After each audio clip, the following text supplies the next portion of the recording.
다음 포지션인데요. 일단 이게 저희 회사 조직도입니다. 이렇게 개인 몇 명이 있는지까지도 다 표시가 돼 있었는데 그건 좀 그래서 다 뺐는데 일단 보시면 굉장히 복잡하다는 걸 아실 수 있는데 뒤에서도 제가 설명을 했지만 크게 보시면 이쪽이 이제 운용본부입니다. 주식운용본부, 채권운용본부, 해외운용본부, 대안본부 뭐 이런 식으로 돼 있고 이 나머지는 마케팅, 영업, 그다음 경영관리. 그래서 운용 쪽만 떼어놓고 이쪽을 이제 뭐 특수한 걸 집어넣는다 그러면 엔지니어 파트를 집어넣으면 이게 이제 제조업하고 똑같은 그냥 구조가 되는데 저희는 아무래도 운용사의 운용이 목적이다 보니까 운용 쪽이 되게 커서 이렇게 각각 파트별로 이렇게 나눠져 있는 걸 볼 수 있습니다. 그래서 일반적으로 이제 좀 영화나 드라마에서 멋있게 표현되는 그런 이제 펀드 매니저 같은 경우에는 여기 주식운용본부 쪽 이제 펀드 매니저가 많이 이제 좀 알려져 있는 편이고요. 나머지 뭐 채권운용이나 해외운용, 그다음 대안 쪽은 이제 파생상품 투자를 하는 곳이라고 보시면 되고요.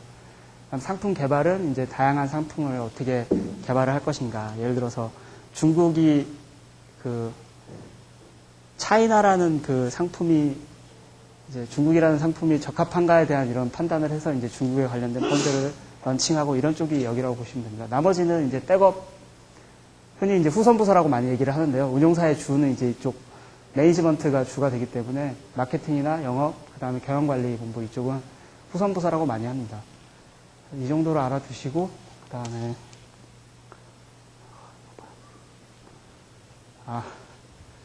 이제 펀드 매니저랑 애널리스트에 대해서 흔히들 많이 착각을 하시는데요. 제가 이제 그 학교에서 후배들을 만나보거나 아니면 사회에서 이쪽 업계에 대해서 잘 모르는 분들을 만났을 때 어떤 일을 하고 있냐. 일단 회사에 대해서 잘 모르세요.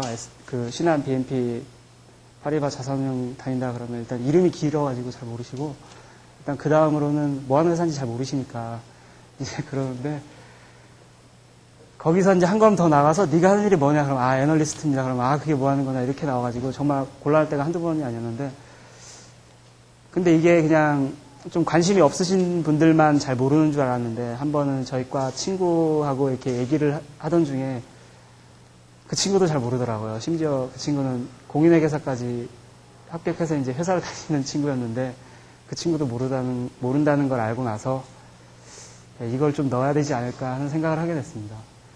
기본적으로는 용어 자체에서 다 그냥 이해가 되는데요. 펀드 매니저 같은 경우에는 펀드를 그냥 매니지먼트 하는 그런 사람이라고 보시면 됩니다. 근데 포트폴리오를 관리를 하고, 그 다음에 이제 두 번째로는 이제 자금 유출입이라고 해서,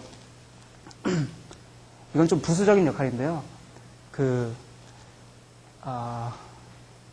A라는 사람이 오늘 펀드, 저희 이제 뭐 탑스밸류 펀드에 100억을 가입을 오늘 했는데, 한 달 뒤에 그 100억을 다시 이제 수익이 조금 나서 찾아가게 됐을 경우에 그에 따른 그 주식 편입비나 아니면은 그 포트폴리오 관리를 해서 100억이 들어왔으니까 100억만큼 내일 이제 뭔가로 채워놓고 그 다음에 한 달 후에 예를 들어서 한 달 후가 됐을 때 100억 플러스 알파가 되겠죠. 뭐 수익이 났다고 가정을 하면 그럴 경우에 그 돈이 그 지정한 날짜에 자연스럽게 나가도 아무런 이상이 없게끔 이렇게 관리를 하는 게 그런 측면에서 이제 자금 유출입 관리라고 해서 그래서 좀 이렇게 비하한다기보다 조금 이렇게 펀드 매니저가 아무것도 안 한다 이렇게 좀 우스갯소리로 얘기할 때는 머니 매니저라고 뭐 이런 식으로 얘기도 하는데요. 그래서 자금 유출입 관리도 상당히 중요합니다. 이걸 잘못하면 이제 컴플라이언스 쪽에서 이제 크게 이제 위배 사항이 되기 때문에 이것도 좀 중요한 역할이라고 할 수 있고요.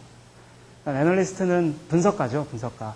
그래서 보통은 이제 운용사 같은 경우에는 리서치 조직이라는 게 크지 않아가지고 한 명이 뭐 우리나라의 산업군을 한 10개 정도로 나눈다고 하면 그 중에서 뭐 한 5명이 있으면 그 중에 사람들이 한 2개씩 맡아가지고 하고 아니면 10명 정도 되면 하나씩 맡아서 하고 이런 일을 하는데 기본적으로 그 해당 산업에 대한 산업 분석과 그 다음에 그 산업에 포함된 종목 분석을 위주로 하고 괜찮은 종목이 있으면 펀드 매니저한테 추천을 하는 그런 구조로 되어 있습니다. 기본적으로.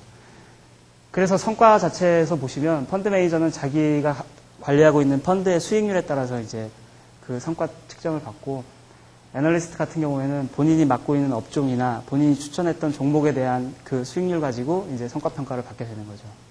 어떻게 보면 이제 펀드 매니저가 좀 더 여러 가지 종목을 이렇게 컨트롤 할 수가 있으니까 좀 더 위험은 낮다고 할 수 있는데 성과가 이제 그 2007년 같이 좋은 장에서는 하반기에는 좀 약간 안 좋았지만 좋은 장에서는 오히려 이렇게 한두 가지 업종에 이렇게 몰입해 있는 사람들, 애널리스트들이 좀 더 성과가 좋게 나올 수도 있는,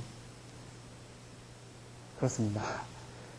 그리고 이제 두 번째는 이제 그 AMC가 이제 에셋 매니지먼트 컴퍼니여서 이제 그 운용사를 얘기하고 이제 시큐리티즈가 이제 증권사인데 증권사와 운용사의 양쪽 모두에 애널리스트가 있는데 이거 두 개도 약간 차이가 있습니다. 뭐 중요하지 않은 내용일 수도 있는데요.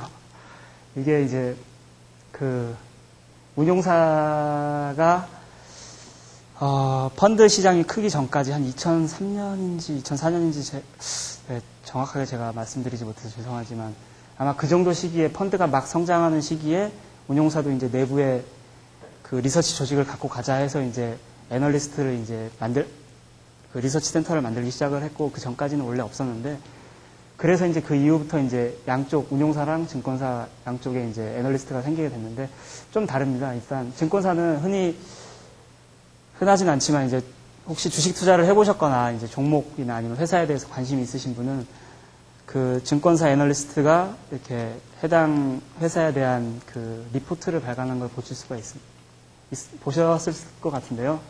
그와 마찬가지로 이제 본인들의 투자 의견을 제시하는 역할을 하고 있습니다. 뭐 나는 삼성전자 80만 원을 보고 있다.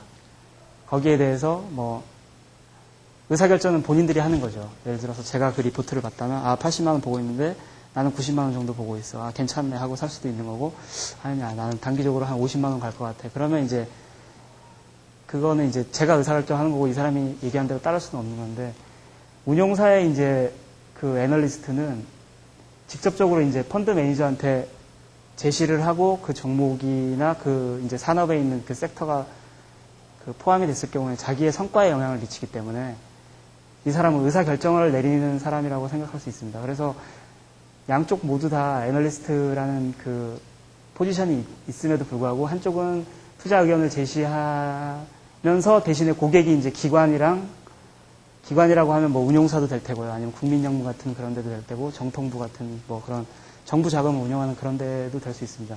그리고 일반 개인한테까지 자신이 쓴 그런 그 투자 리포트를 다 배포가 된다는 의미에서 굉장히 파급력은 높지만 정작 그 리포트를 쓴 사람은 자기가 의사결정을 내리거나 시장 그 자신만의 뭐 펀드가 있어서 뭐 운용을 한다가 이런 건 아니기 때문에 조금 더 그 심리적인 압박에서는 부담이 좀 적다고는 얘기를 듣고는 있지만 본인들도 자신들의 의사를 시장에 이렇게 표시를 하는 거기 때문에 항상 쉽지만은 않다고 얘기를 들었고요. 운용사 애널리스트는 이제 단순한 거죠.